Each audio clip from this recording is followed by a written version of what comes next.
you talk about the realities that Obama and his administration are facing, unemployment, the national average in the double digits, and for African Americans specifically, nearly 16%. How do you begin to make sense of these historical disparities that still really haven't changed? Greed is still running amok on Wall Street. That's why they can talk about a recovery and the recession being over, because Wall Street and the stock market's up. Poor people are in no way a priority. Obama has an economic team that's composed of persons who have no history whatsoever of being concerned about poor people. Young black men, 16 to 24, nearly 35% unemployment. Where is the hope for young black men facing these types of realities?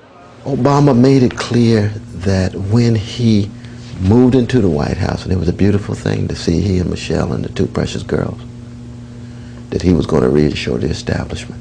And that's exactly what he's been doing. He's been doing a good job reassuring the establishment. Well, there's many of us who believe the establishment is on our necks, and on the necks of Brother Jamal, Sister Letitia. Now, Jamal and Letitia have to get their act together, but they can get their act together all they want. But if the government also does not come through with the kind of opportunities so that a determined Jamal and a determined Letitia can take advantage of, they still run up against the wall. The criticism of him thus far in terms of addressing specifically, say, African American unemployment, do you think it's fair? I think that that Obama formed certain habits when he campaigned. And one of the habits was to neutralize white fears and anxieties as he capitalized on black solidarity, so that he could have one size fitting all to run a campaign. But to govern is something else, you see. But he's got that same habit. So when he talks about the disproportionate amount of social misery, poor communities, disproportionately black and brown and red, one size doesn't fit all. Come to the black community, get yourself together, pull yourself up by your own bootstrap, personal responsibility. Oh, you didn't say that when the investment bankers were in trouble, did you? They didn't have to pull themselves up by their own bootstrap. They got $787 billion. Can you imagine giving $787 billion to poor people? It only takes $50 billion to wipe out poverty in major portions of the country, you see. Afghanistan, billions of dollars. It's going to take priorities. You really look at it as a matter of economics? It's definitely economics, but it's priorities in your economic policy.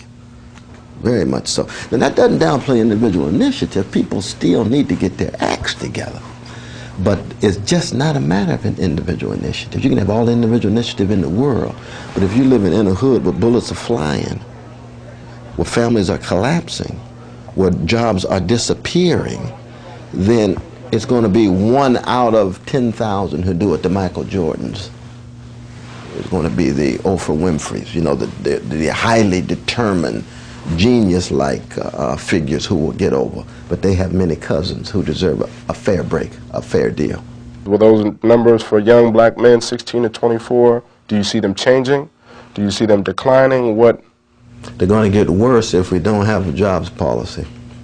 And by jobs policy, what I mean is a kind of version of the New Deal that FDR did that creates jobs for persons who do not have college education, what the manufacturing sector used to do. That's what we need, a serious job policy. In the same way we had an investment banker policy when they were in trouble.